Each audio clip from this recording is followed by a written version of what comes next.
Hey everybody, welcome to the channel. Today we're going to do a review and a test flight of the Logitech Flight Yoke System, which includes a yoke and a throttle. You see right there on the box. First thing I'd like to talk about with this product are the clamps on the bottom. So it's a pretty good clamping system. It works well.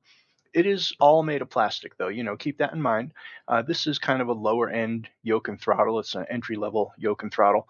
So they are plastic. Don't get me wrong, they work just fine, but they're not going to stand up to abuse, or if you tighten them way too tight, I'd imagine you could snap them. But they do work just fine. There's two options for the throttle section on the right there. You can mount it as shown here, where the clamp ends up putting it on the top of a desk. You can also mount it like this, where the clamp puts it kind of in front of the desk, so it's a little lower and closer to you. That'd be my preferred setup right there, instead of way up in the air like that. In this video, you're going to notice I'm using a custom desk mount. So that's just, I have these desk mounts. You can put all different controllers on them. So I just use those. But this is pretty much the same as the front mount that we saw right here as far as positioning. All right, so on the back of the throttle quadrant, there are 3 USB ports. You can use those for plugging in other Logitech peripherals. They have radios and gauges and stuff like that. Also, here is the port that you plug the throttle into. When you buy this yoke and throttle as a set, the throttle has this kind of a plug. It's a special plug. It goes into the back of the yoke. It does not plug into a USB port. So if you decide you don't want to use the yoke and you just want to use the throttle, you're pretty much out of luck. You can buy them separately, in which case the throttle has a USB plug and then you could use it on its own. But when you buy them as a set, just beware, it does come like this. All right, so looking at the yoke here, it's a pretty nice yoke. It has a decent amount of buttons. At the top left there, you can see a hat switch, and then underneath that, there's an up and down switch. That's good for like flight trimming or zooming in and out, things like that. There's also a button on the front of the left handle there. You can't see it in the picture. Then if we go over to the right side, you're going to see that red button on the top. That's usually programmed to disconnect the autopilot. And then you've got an up, down, and a left, right switch there too. Those can be used for trimming or landing gear, things like that. You can really set this up however you want, just using the settings in the game. In the middle, you're going to see there's a digital display.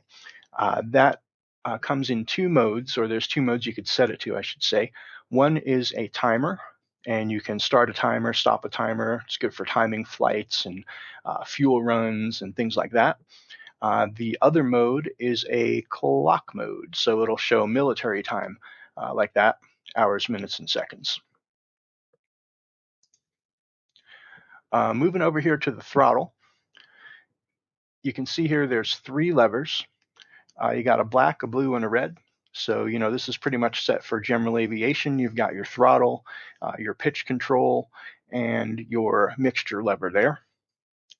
Then on the bottom, you've got 3 buttons. They both have an up and a down position or button. They're actually just separate buttons. It's not really up or down. Those are great for landing gear. Flaps are great to set up down there, things like that. But naturally, you can program these however you want.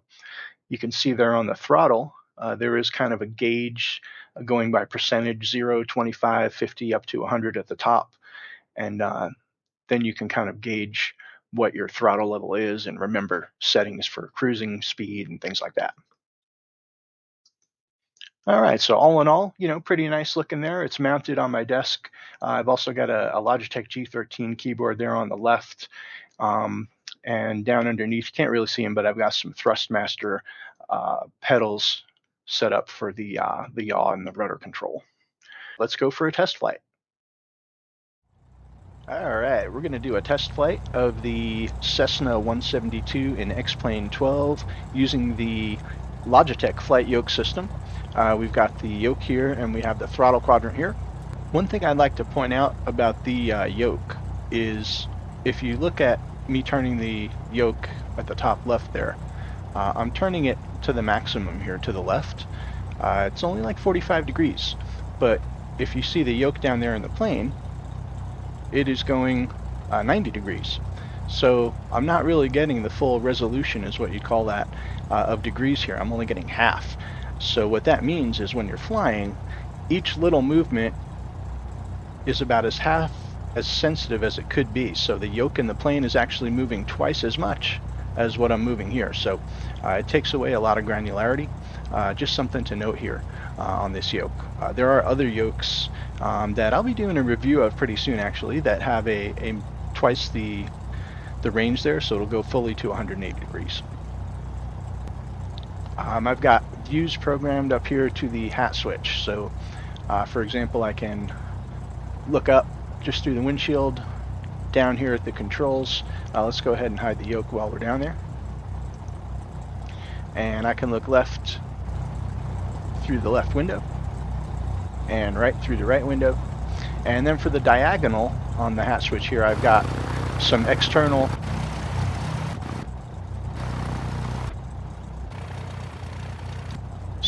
views set up there on the diagonals on the hat switch. This up and down button here I use for zoom in and out, and the button on the front here I use for a default cockpit view like that. Over here on the right side, there's an up down. I use that for trim. A left right, I also use that for trim. I don't have this button programmed right here, but it is there. And there's also a another switch on the front of here that's an up down. I haven't programmed that yet. Looking over here at the throttle, let's look down, and here we can see this is the throttle, the black handle, so you can see it going up in the plane there. And then the red one here, that is the mixture. Oh, I actually had that the wrong way. Alright, so that's your mixture there. And the blue one we don't use in the Cessna here, but this can be used in planes that have a propeller pitch, so it's a pitch lever basically. Then there's some switches down here. I have this bottom one set, the left one here set to flaps, so I'm going to turn the flaps down a notch. You can see them moving down there in the plane. Alright, flaps are down. These other two can be programmed for, maybe some light switches, things like that. Let's go ahead and get our forward view here, and we'll go ahead and take off.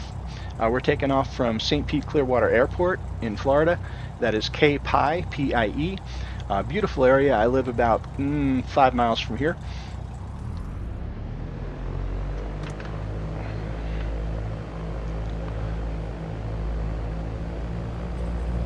I do have a Thrustmaster rudder pedals hooked up here to this as well.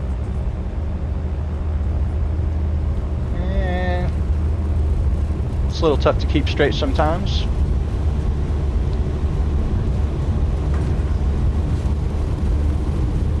And let's go ahead and rotate.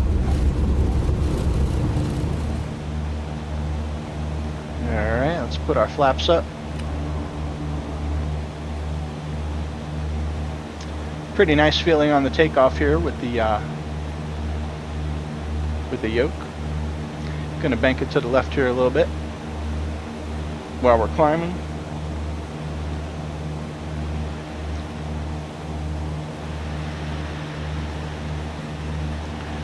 And the one thing I do notice about the yoke here is, it's pretty nice left to right, but going up and down it's not very smooth, honestly. Like here in the shaft area, if let's say I'm pulling back, I've tried to pull back smoothly, it slides a little, but then it kind of sticks, and then when I put a little more pressure on it, it lets go. So it's hard to do something smooth. Same thing in the forward direction. So like I'm going to try to go, let me get us trimmed out here a little bit. So I'm going to try to go forward very little bit, and it pulls until it gets to where I have to push. And then when I have to push, it sticks a little, and then it lets go a little. It's impossible to kind of just do a nice smooth movement. So I'm going to list that as a negative on this review, honestly. The throttle though, very nice. I'm going to go ahead and cut the throttle down here a little bit. And the mixture we saw works just fine. No problems with this part. And really, the left and right here, I'm totally happy with. But the forward and back, the pitch is a little tough.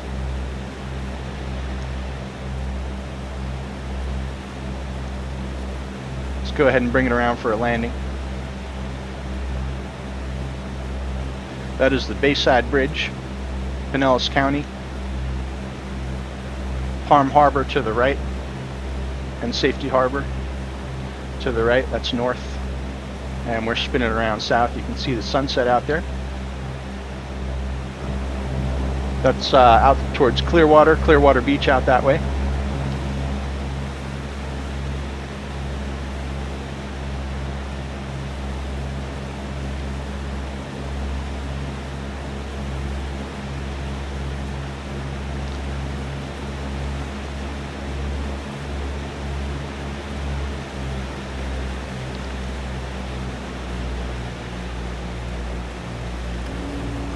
Bring the flaps down. Got way too much speed, but we'll be all right. Very long runway here. Like I said, it's hard to really do this smoothly. I'm pulling back and forward, and it kind of grabs.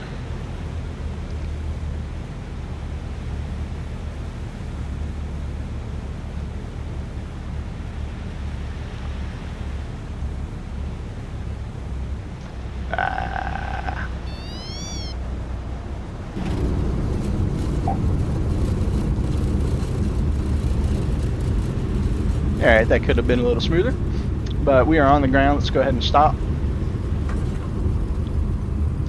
Alright, so at the end of this video, I am going to give you my final thought on this, so stay tuned for that as soon as we get out of the plane. So, there are a few things I'd like to mention before I give you my final thoughts and review ratings on this product. First off, there is a driver software download from Logitech that lets you do more with the buttons and switches. It allows you to have 3 separate profiles, or modes as they call them, and each mode can have a different function for the buttons and switches. This is different than the timer mode versus the clock mode that I spoke of before. These are 3 modes. They really should probably call them profiles. So that'd be useful for setting up your controls for different aircraft, so you don't have to redo all your buttons every time you switch planes. You could have 3 different sets of control settings. Second, this yoke and throttle is part of the Logitech G series of products, which includes additional throttle quadrants and other Logitech products like switch panels, radio panels, multifunction panels, and instrument panels. You could even put it all together and create a full cockpit setup, which is pretty cool. My final thoughts and my ratings are next. And please, leave comments down below if you have questions about this product or about my review. Or if you own one of these yourself and you have a different opinion, tell us what you think. How was your experience? We'd love to hear from you. All right, here we go. I'm going to rate several features on a scale of 1 to 5. 5 is excellent, 4 is very good, 3 is good, 2 is fair, and 1 is poor. Let's start with the mounting system. I'm going to give that a 3. That'd be good. It works fine. There's 2 options for the throttle quadrant. It's easy to use. It is plastic, so I wouldn't call it heavy duty, but it does the job, and on my installation, it was solid and it didn't budge at all. Next is extendability. I'm going to go with a 5, excellent. I'm not going to lie. Being able to add additional throttle quadrants and the various panels in the Logitech G series to this setup all the way to the point of a full cockpit is pretty darn cool. Buttons, switches, and overall functionality. I'm going to rate a 3 there.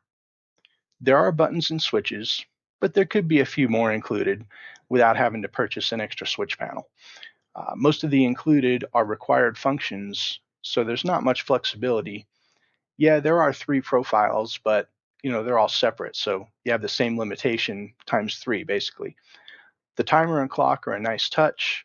How useful they are is questionable, though. How much you're actually going to use those. Maybe a better use for that display, in my opinion, would be some system warning lights or messages or something like that.